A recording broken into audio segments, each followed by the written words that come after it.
Okay, now the finals are over, I have time to write down some more of my experiences living with a haunted doll I have dubbed Shitwaffle.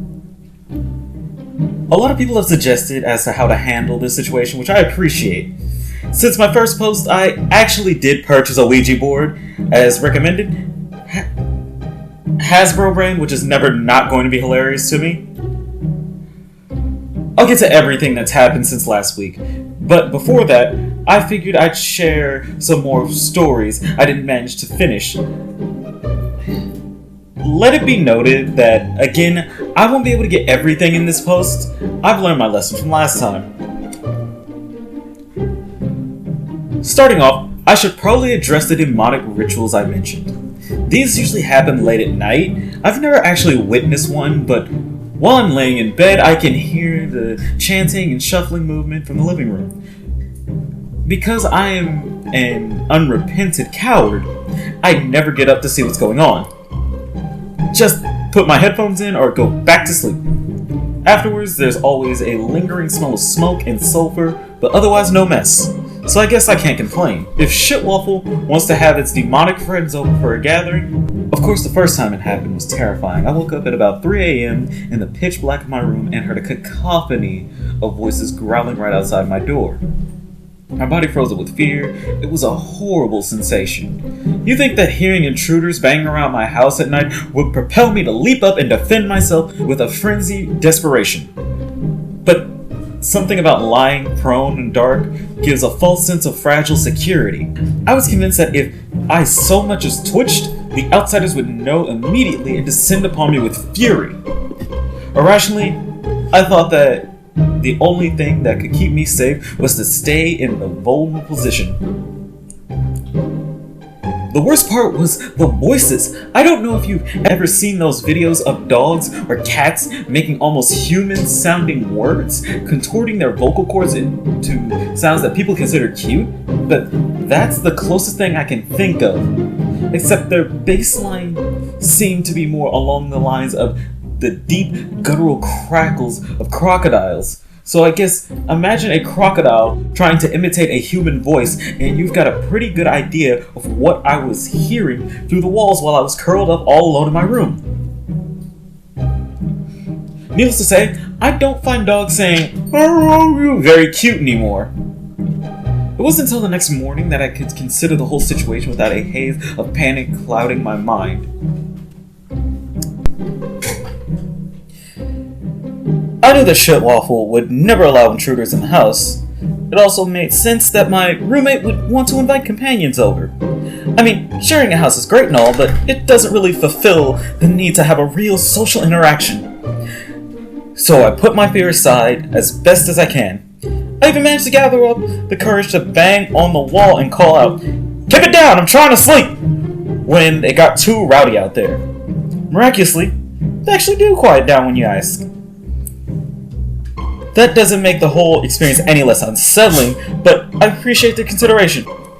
Now, the orb phenomena is much less intense by comparison. They're just these glowing floating orbs that appear around the house sometimes and wander around.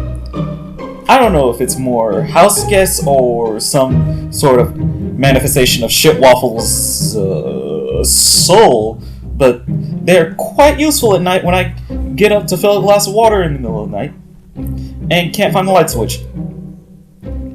The orb's glow illuminates just enough so that I don't stub my toe on the counter while I walk. Always make sure to give Shitwaffle a big thumbs up when I'm following the orb to the kitchen or bathroom at night to show my gratitude. Shitwaffle never replies, except with a sardonic stare. I get the feeling that I'm amusing to it.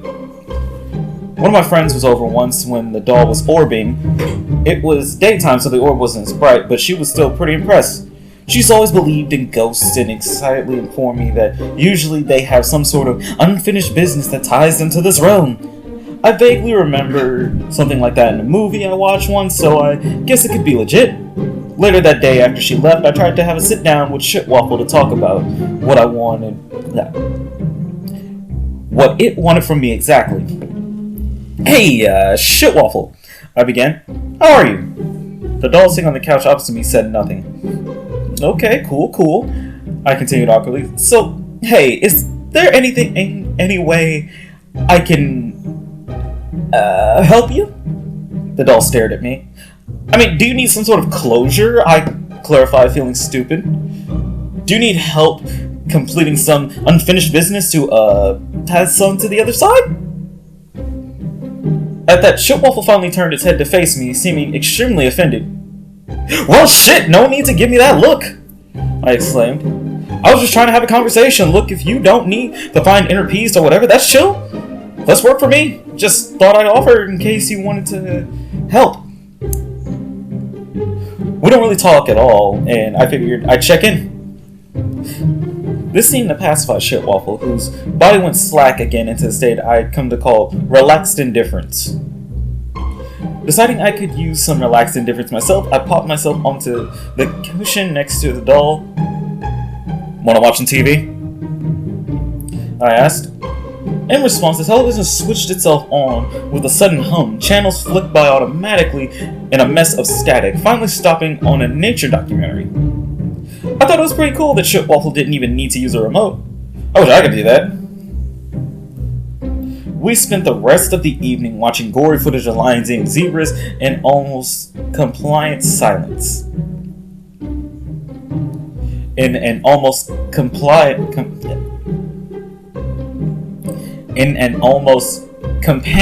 silence.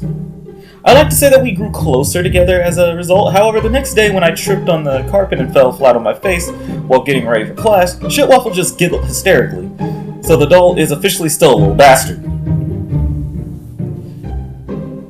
I'd love to complain more about the things Shitwaffle has done, but if I don't stop here, then this will end up way too long, and I still have to get to the events of the past week. The most important development was probably the Ouija board. I bought one for cheap over the weekend to communicate with Shitwaffle because communication between housemates is important. The instructions said that more than one person was required to operate the board, so I invited some friends over to try it out. You know your friends are cool when they willingly come over to help you commune with the spirit inhabiting your creepy doll through Ouija board on short notice. Juan even brought snacks, which was awesome. Only Peter didn't show up, but I don't blame him really for being freaked out about the whole thing. Most of my friends experienced weird stuff involving Shitwaffle, so they knew I wasn't making shit up. Unfortunately, this made people a lot less eager to come and hang out at my place, which is fine.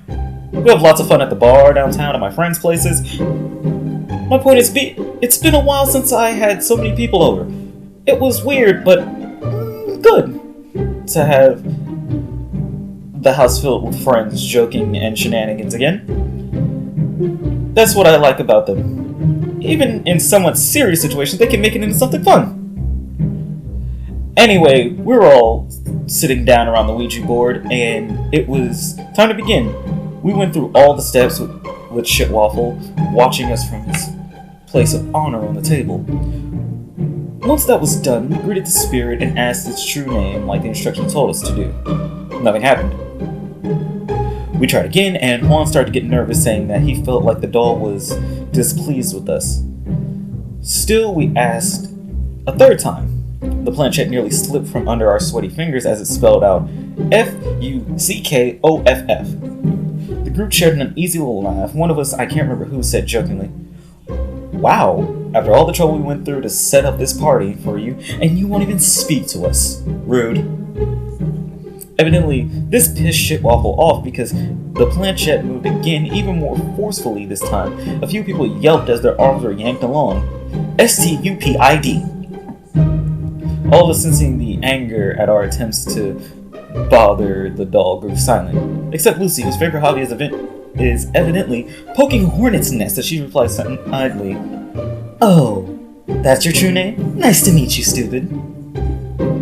Before any of the rest of us could process what was happening, the planchette indignantly zoomed straight to the no in the corner of the board and then down to the letter U. "No, you?" Lucy crackled wildly. "Oh my god, what are you, 5?" I glared at her and told her to be nice, but she was rolling on the floor in tears. The rest of my friends were either mortified or cracking smiles.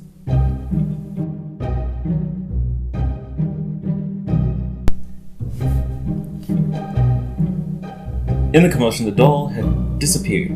I found Shitwaffle later after everyone had left, sulking in a closet. Now, I don't really know what was going on with the Ouija board, but maybe my friends really were so aggravating to the taciturn doll that it reverted to calling us childish names out of frustration. Or maybe Shitwaffle's real name started with the letter U, but wasn't finished because of Lucy's distraction.